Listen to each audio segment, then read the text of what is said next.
Hello guys, मेरा नाम है ट्रैक्जियन। स्वागत है आपका हमारे चैनल ट्रैक्जियन म्यूजिक हाउस में। आज के इस वीडियो में हम अनबॉक्सिंग करने जा रहे हैं एक ऐसे मिक्सर की जो कि एज अ ऑडियो इंटरफेस भी काम करता है। जी हाँ, हम आज अनबॉक्सिंग करने जा रहे हैं मैकी के प्रो FX8 V2 सीरीज़ के मिक्सर की। आज के इस वीडियो में हम इसकी अनबॉक्सिंग करेंगे और जानेंगे इसके कुछ की फीचर्स के बारे में। तो चलिए शुरू करते हैं।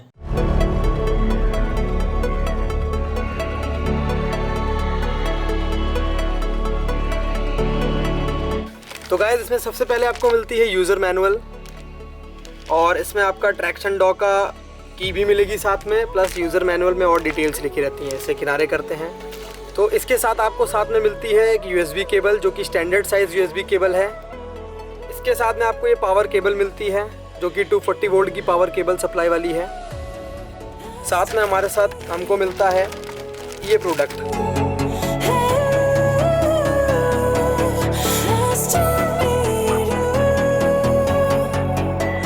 ये है प्रोडक्ट। तो चलिए इन सबको साइड करते हैं और देखते हैं आगे।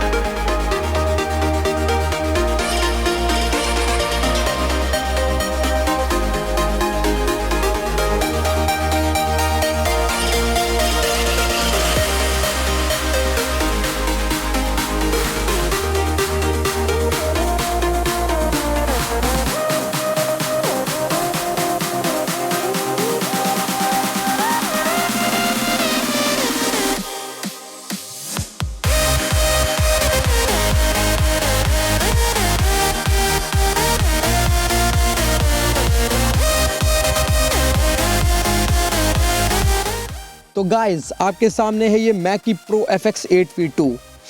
ये 8 चैनल मिक्सर है और अब मैं आपको इसके फीचर्स बताता हूँ।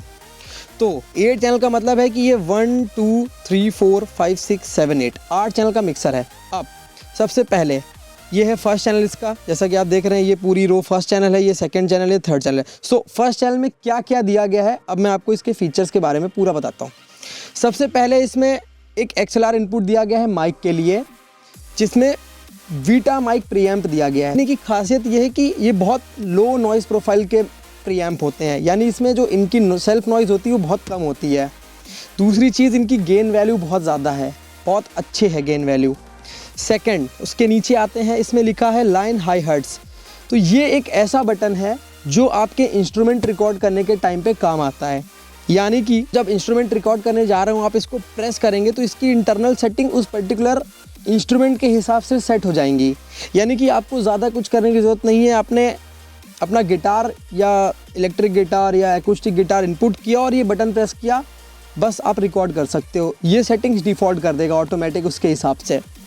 देन उसके नीचे आते हैं लाइन हाई जेड इनपुट 1, यानी कि ये लाइन इनपुट है। अगर आप अपना गिटार वगैरह रिकॉर्ड करना चाहते हैं तो ये TRS पोर्ट से कनेक्ट होगा, जिसे हम XLR पोर्ट भी बोलते हैं। उसके नीचे आते हैं इंसर्ट। इंसर्ट इस पर्टिकुलर मिक्सर का एक की फैक्टर है। सो इंसर्ट इसलिए यूज़ होता है ताकि हम अपने एक्सटर्नल एनालॉग हार्डवेयर्स को कनेक्ट कर सकें। जैसे कि आपके पास कंप्रेसर है एक्सटर्नल, या इक्वलाइज़र है एक्सटर्नल, या लिमिटर है, या एक्साइटर है, एनीथिंग इट कुड बी। आप इसको यहाँ से कनेक्ट कर सकते हैं डायरेक्ट। आपने TRS केबल को इसके अंदर इंसर्ट किया, देन सेकेंड एंड पे आपने अपना एनालॉग गियर उसको कनेक्ट किया और ये ऑटोमेटिकली वर्क करने लगेगा। जब आप वोकल या इंस्ट्रूमेंट रिकॉर्ड करोगे उसके अकॉर्डिंग आप सेट कर सकते हो। थर्ड सेक्शन में आते हैं गेन। ये गेन नॉब दिया गया है। इसकी लीस्ट वैल्यू है वो है -20 dB एंड जो मैक्स वैल्यू है वो है +30 dB। सो इसमें -20 dB तक आप नेगेटिव जा सकते हो, +30 dB तक आप अपसाइड जा सकते हो। सो लेवल सेट करने के लिए हमेशा मीडियम रखिए ताकि आपका डिस्टॉर्शन ना हो। उसके बाद इसमें एक बहुत अच्छी चीज़ दी गई है, लो कट का बटन। लो कट क्या करता है? लो कट जनरली आपका तब काम आता है जब आप वोकल्स रिकॉर्ड कर रहे हो या कहीं नॉर्मल रूम में रिकॉर्ड कर रहे हो, क्योंकि आप फैन भी चलता है, आपका AC भी चलता है। कई बार ऐसा होता है जिसमें लो नॉइज़ बहुत ज़्यादा आती है और वो लो नॉइज़ अगर आप पहले ही कट कर दोगे तो प्रोसेसिंग में आपकी टाइम बच जाता है। अदरवाइज़ वो आपके लो एंड के साथ क्लैश करती है जो मडी ट्रैक बनाती है आपका। फोर्थ सेक्शन में आते हैं, इसमें EQ सेक्शन है हमारा, जिसमें लो मिड हाई 3 नॉब दिए गए हैं ब्लू कलर के। EQ सेक्शन में हाई सेक्शन की जो मिनिमम वैल्यू है वो है -15 dB और जो हाई वैल्यू है वो है 12 kHz। सेकेंड सेक्शन में आ रहे हैं मिड में आपका माइनस जो लीस्ट वैल्यू है वो है -15 एंड जो मैक्सिमम वैल्यू है वो है 2.5 kHz। देन लो एंड में -15 and then max value is 80 Hz। So ये तीनों को आप अपना as a on board equaliser भी यूज़ कर सकते हो। ऑन बोर्ड इक्वलाइज़र मतलब कि जब आप कोई चीज़ रिकॉर्ड कर रहे हो तो आप यहाँ से भी उसका इनपुट में ही इक्वलाइज़र सेट कर सकते हो। फिफ्थ सेक्शन में आते हैं हम, यहाँ पे आपको ऑक्सिलरी पोर्ट दिया गया है, यानी कि ये आपका ऑक्सिलरी नॉब है। अब ऑक्सिलरी नॉब क्या करता है, आपका जो भी आप इफेक्ट कंट्रोल कर रहे हो या फिर आप किसी लाइव परफॉर्मेंस में आप परफॉर्म कर रहे हो, वहाँ पे आप सिंगल को पैन कर सकते हो। जो भी आपके मॉनिटर्स लगे हुए हैं सिंगल मॉनिटर्स को पैन कर सकते हो और यहाँ से उसके हिसाब से जो आपको मॉनिटर की वॉल्यूम या वैल्यू जो भी सेट करनी है वो आप इस पर्टिकुलर नॉब से और इस पर्टिकुलर एफेक्ट से सेट कर सकते हो। सेकंड, जो इसके नीचे आता है पैन का मतलब है कि आप लेफ़्ट या राइट पर्टिकुलर पैन कर सकते हो जब आप लाइव परफॉर्मेंस में यूज़ कर रहे हो। तो आप किसी भी मॉनिटर को आप लेफ़्ट पैन कर सकते हो, राइट पैन कर सकते हो according to your need. Then उसके नीचे आते हैं म्यूट सेक्शन। म्यूट सेक्शन का मतलब है जब आप इसे प्रेस करोगे तो ये पूरे 1 नंबर के जो चैनल है उसको पूरा म्यूट कर देगा। देन आते हैं हमारे पास स्लाइडर दिया गया है, ये आपका 10 dB तक प्लस जाता है और नेगेटिव इन्फिनिटी तक जाता है। तो ये आपका स्लाइडर गेन स्टेजिंग के काम आता है, यानी आप अपनी वॉल्यूम को एडजस्ट कर सकते हो यहाँ से। अगर आप माइक रिकॉर्डिंग कर रहे हो या आपने कोई मोबाइल से या कुछ भी एक्स्ट्रा कुछ भी कनेक्ट करके रखा है तो आप यहाँ से उसकी इनपुट वैल्यू सेट कर सकते हो इस स्लाइडर के थ्रू। देन सेकंड में आपका चैनल में जो दिया गया है लगभग सब कुछ सेम है, बस आपको यहाँ पे लाइन हाई हर्ट्स का बटन नहीं दिया गया है जो कि सिर्फ चैनल 1 में दिया गया है। इसके अलावा सब कुछ सेम है। फिर जो थर्ड चैनल है वो हमारा स्टीरियो चैनल है। स्टीरियो चैनल कैसे होगा, यहाँ पे देखिए आपको दिया गया है सिंगल मोनो चैनल जो बैलेंस और अनबैलेंस दोनों सपोर्ट करता है, लेकिन यहाँ पर पे आपको लेफ़्ट और राइट दोनों का दिया गया है। लेफ़्ट वाला आपका बैलेंस और अनबैलेंस भी सपोर्ट करता है, बट ये आपका स्टीरियो चैनल पे भी काम करता है। इससे पहले मैं आपको बताना चाहूँगा कि सिर्फ 1 और 2 नंबर के चैनल पे ही आपको इंसर्ट दिया गया है, उसके बाद किसी चैनल पे नहीं है। तो गाइस अब हम आते हैं स्लाइडर पे। तो यहाँ पे चैनल 1 का स्लाइडर है, चैनल 2 का स्लाइडर है, चैनल 3 और 4 का, क्योंकि स्टीरियो चैनल है और मोनो चैनल भी है तो 3 और 4 का एक साथ दिया गया है। 5 और 6 का भी सेम ऐसे ही दिया गया और 7 और 8 का भी दिया गया है। इसके बाद जो चैनल दिया गया है वो हमें स्टीरियो रिटर्न का दिया गया है। स्टीरियो रिटर्न के बाद हमें FX रिटर्न का चैनल दिया गया है और देन मॉनिटर का स्लाइडर दिया गया है। इस चैनल पे मॉनिटर स्लाइडर दिया गया है और देन हमारा मेन स्लाइडर जो मेन आपकी जो साउंड को कंट्रोल करता है वो है मेन स्लाइडर। अब हम आते हैं इनके इनपुट सेक्शंस में। सबसे पहले अनबैलेंस में टेप इनपुट और टेप आउटपुट दिया गया है। इसके बाद स्टीरियो रिटर्न में आते हैं। स्टीरियो रिटर्न में आपको लेफ्ट और राइट चैनल दिए गए हैं। स्टीरियो रिटर्न आप यूज़ कर सकते हो सेम एक्सटर्नल एनालॉग गियर्स को कंट्रोल करने के लिए और कनेक्ट करने के लिए 2 चैनल के थ्रू, लेफ्ट और राइट के थ्रू। इंसर्ट से भी होता है, स्टीरियो से भी होता है, बट स्टीरियो से कनेक्ट करने के लिए आपको कुछ और एक्सटर्नल डिवाइसेस लगेंगी। फिर आते हैं FX सेंड और मॉनिटर सेंड। सो ये आपके सामने मॉनिटर सेंड का पोर्ट दिया गया है और ये है मॉनिटर कंट्रोल करने का नॉब। सो मॉनिटर सेंड का ऑप्शन कहाँ पे यूज़ होता है, जब आप लाइव परफॉर्मेंस कर रहे होते हो तो लाइव परफॉर्मेंस में जो आप मॉनिटर यूज़ करते हो अपने सामने, उसको सेंड जो उसका आउटपुट सेंड होता है वो यहाँ से होता है और कंट्रोल उसको यहाँ से करते हैं। मेन आउट का क्या फीचर है, मेन आउट आप जब स्टूडियो में रिकॉर्डिंग करते हो या आपको किसी पर्टिकुलर ऑनबोर्ड बॉक्स से जो आपको आउटपुट देना होता है वो मेन आउटपुट के थ्रू आपका जाता है। अब हम आते हैं फुट स्विच पे। फुट स्विच बेसिकली जो आप FX कंट्रोल करते हो वो आप किसी पैडल के थ्रू कंट्रोल कर सकते हो।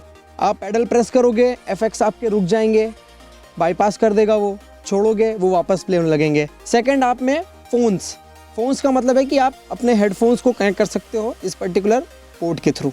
अब आते हैं इसके सबसे मेन फीचर पे। इस मिक्सर को आप ऑडियो इंटरफेस की तरह भी यूज़ कर सकते हैं, यानी कि आप इसको एक रिकॉर्डिंग डिवाइस की तरह भी अपने PC पे कनेक्ट करके DAW में कनेक्ट करके आप इसे ऑडियो इंटरफेस की तरह रिकॉर्डिंग डिवाइस भी बना सकते हैं। कैसे, इसमें दिया गया है फैंटम पावर का बटन। तो आप लोगों को पता होगा, जिन्हें नहीं पता मैं बता देता हूँ। फैंटम पावर यानी कि जो आप कंडेंसर माइक करते हो उसको चाहिए होती है फैंटम पावर रन करने के लिए। तो जब भी आप वोकल रिकॉर्ड करते हो उससे पहले आप ये ऑडियो इंटरफेस या किसी इस तरह के मिक्सर या कोई भी फैंटम पावर आप उसको सप्लाई देते हो, तभी वो स्टार्ट करता है अपना वर्किंग। तो इसमें सबसे बड़ी फीचर है कि आपने यहाँ से फैंटम पावर ऑन किया और आपने कनेक्ट किया माइक को, और वो एज आ ऑडियो इंटरफेस मिक्सर को यूज़ करने लगेगा। उसके बाद नीचे आते हैं आपका USB थ्रू फीचर पे, जो कि इनपुट लेवल है। अब USB थ्रू का ऑप्शन क्या है मैं बताना चाहूँगा। आपने अपने PC से इसे कनेक्ट किया और आपने USB थ्रू ऑन किया और आप रिकॉर्ड कर रहे हो, तो जो आपके PC से आउटपुट निकल रहा होगा ये वो भी रिकॉर्ड कर देगा। उसके बाद आते हैं टेप लेवल और फोन्स और FX2 मॉनिटर, FX और मॉनिटर नॉब। ये नॉब आपका FX मास्टर नॉब है जो कि FX को कंट्रोल करता है। ये आपका FX2 मॉनिटर नॉब है, जो मॉनिटर आपने आउटपुट दिया था उसके FX को कंट्रोल करने के लिए, उसके लेवल को कंट्रोल करने के लिए, गेन कंट्रोल करने के लिए। ये फोन्स पोर्ट है और ये है फोन्स का। इस फोन्स के नॉब को जो आपका हेडफोन्स का आउटपुट होता है उनको कंट्रोल करने के लिए यूज़ किया जाता है। फिर आते हैं टेप लेवल, टेप इन और टेप आउट, यानी कि RCA के थ्रू जो केबल होती हैं उसके थ्रू जब आप अपने स्पीकर्स में इन आउटपुट देते हो तो टेप लेवल जो है वो उसके आउटपुट को सेट करता है। देन आते हैं इसके ऑनबोर्ड स्टीरियोग्राफिक EQ पे, जो इस बोर्ड में एक अलग सा फीचर है। जब भी आप लाइव परफॉर्मेंस कर रहे होते हो तो आप इस पर्टिकुलर EQ सेक्शन को यूज़ करके डायरेक्ट ही आप अपने आउटपुट में हाइज या लो या मिड कट का बूस्ट कर सकते हो इसी पर्टिकुलर EQ को यूज़ करके। इसके अलावा इसमें मेन मिक्स और मॉनिटर मिक्स का नॉब दिया गया, यानी आप जो मेन मिक्स है आपका ये और जो मॉनिटर है दोनों में स्विच कर सकते हो। अगर आपको EQ या जो भी इफेक्ट देखना है कि वो मॉनिटर में आ रहा है या मेन में आ रहा है, कैसा सुनाई दे रहा है, तो आप ये नॉब प्रेस करके यूज़ कर सकते हो। फिर EQ इनपुट और बाईपास का ऑप्शन दिया गया है। इसकी खास बात ये है कि जो आपने EQ लगाया है अगर आप उसे सुनना चाहते हो इस नॉब को ऑफ रखो, अगर आप इसे प्रेस करते हो तो वो बाईपास कर देगा। बाईपास का मतलब है कि EQ एक्टिवेट रहेगा पर वो इफेक्ट लगेगा नहीं। बाईपास का मतलब होता है कि वो उसे नेग्लेक्ट कर देगा उतने टाइम के लिए जितने टाइम के लिए आप इसको बाईपास रखोगे। आप इसे वापस एक्टिवेट कर दोगे तो EQ फिर एक्टिवेट हो जाएगा। इस मिक्सर में आपको 240 वोल्ट की सप्लाई दी जाती है, साथ ही आपको power switch on and switch off करने का बटन मिलता है, साथ ही आपको 2 XLR आउटपुट पोर्ट मिलते हैं और इसके साथ ही आपको एक USB डिवाइस का पोर्ट दिया जाता है, यानी कि आप USB केबल के थ्रू इसे अपने PC से कनेक्ट कर सकते हैं। तो गाइज़ ये थे इस मैकी प्रो FX8 V2 मिक्सर के कुछ खास फीचर्स, और सबसे बड़ी बात ये मिक्सर आपको 20,000 के अंदर मिल जाता है, यानी कि ये बेस्ट इन बजट और हाई एंड मिक्सर है जो कि होम स्टूडियो और आपके एक नॉर्मल स्टूडियो के लिए बहुत बेस्ट है।